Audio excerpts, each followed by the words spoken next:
সাবেক প্রধানমন্ত্রী শেখ হাসিনাকে ফেরাতে ভারতের সঙ্গে যোগাযোগের জন্য প্রয়োজনীয় উদ্যোগ নিতে পররাষ্ট্র মন্ত্রণালয়কে চিঠি দেওয়া হয়েছে, জানিয়েছেন স্বরাষ্ট্র উপদেষ্টা lieutenant general of Jahangir Alam Chowdhury.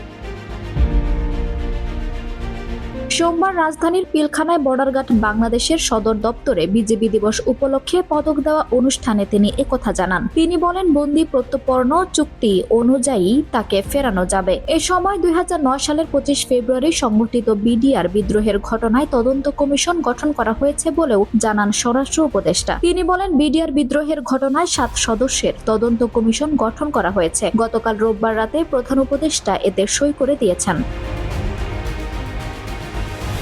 সীমান্তে রোহিঙ্গা অনুপ্রবেশ ঠেকাতে আমাদের নীতিগত অবস্থানের কোনো পরিবর্তন আসেনি জানিয়ে উপদেষ্টা বলেন, রোহিঙ্গাদের কোনো অবস্থাতেই প্রবেশ করতে দেব না। যারা অসুস্থ শুধু তারাই মানবিক দিকে বিবেচনায় আশ্রয় পাচ্ছেন। পররাষ্ট্র উপদেষ্টা 2 মাসের মধ্যে 60,000 রোহিঙ্গা প্রবেশের যে কথা বলেছেন সেটি ছিল স্লিপ অফ টাং। 2 মাসে নয়, গত 1.5 থেকে 2 বছরের মধ্যে 60,000 প্রবেশ করেছে।